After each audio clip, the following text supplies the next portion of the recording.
Embeera ebadde yakkulu kusamaziga abatuuze b'e Rakai bw'abadde balojera akulira abalamuzi mu kkooti enkulu Jane Francis Abodo ennaku gye bayitamu okufuna obwenkanya ku poliisi wamu ne mu kkooti bw'abadde bamusisinkanye ku kitebe kya disitulikiti eno gy'abadde agenza okuggulawo kkooti esookerwako mu kitundu kino. Bano bamulombojjedde okusoomozebwa kwe bayitamu mu by'amateeka mu kitundu kyabwe. Ne bamusibira ekyoto n'okumalawo wiiki zaali bbiri oluvannyuma ne bamusindika e Masaka. Kati omwana nga agenda mu myaka 3 ali eyo buli lwe ŋŋendayo nga bagamba nti baamutikka omusango munene.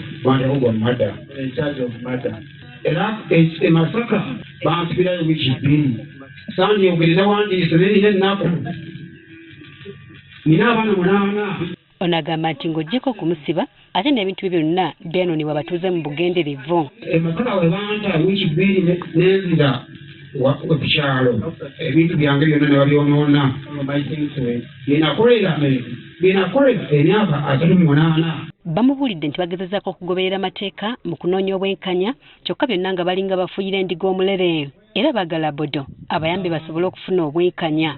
Ikirizibwa nakulaba okumulamuzi nsaba bantu ebbeeyiro tebakkiriza naye ng'omwana nga ali Masakaawo bw'obuuza fayiro ye baagikweka terabikawo eri. Omwana wange yali amaze kufa nga ngenda mutwala ku kkooti naye na buli kati emyaka 3 ali eyo atudde. Maama nsaba obwenkanya. Omusajja tafamira naye oli maama akufamire mu maaso go. Nsaba obuyambi bwe maama akuyamba atya. Nsaba nyambe fayiro yange eddene etambule nfune obwenkanya. Okusinziira ku batuuze mbu tebakoma okwo babasaba ne ssente mu lukujjukujju okusobola okubakolera ku nsonga zaabwe.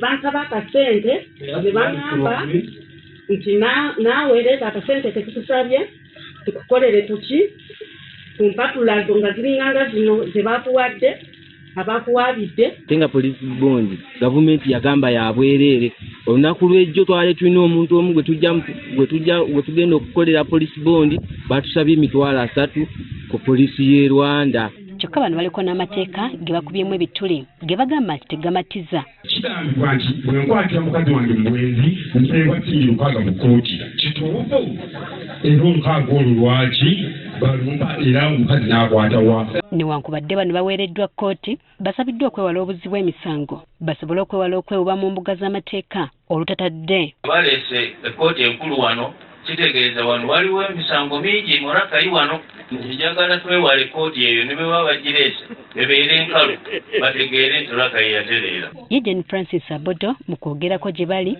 yennyamidde olwa bannamateeka banne abalinnyira eddembe ly'abalala olw'ebigendererwa byabwe. People are innocent. The innocent accused who are behind bars. That's why for us as police, as the office of the DPP, as they say justice delayed is justice denied. But also justice ignored is justice buried. Or justice hurried is justice buried. Ono asaba abalamuzi ne bannamateeka abalala okulondoola emisango gy'abantu bano okulaba nga bafuna obwenkanya nti kubanga ogwabwe si mulimu kye kyokka wabula buweereza eri bannansi. Let's take up and really follow up these people who have talked about this man who was on murder charges. Follow up such cases. You'll feel so good when you actually read the file and find there was no evidence and that person is released. So please let's take our job very, very seriously. The job of a judicial officer, the job of a prosecutor, the one of police, it is not actually a job, it is a calling, it is a service.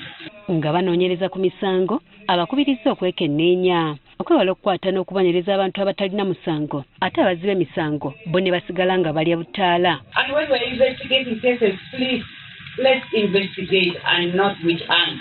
When you investigate, you find out who are they, because when you get the wrong person who is innocent, which means you have left the right person out, and they will continue.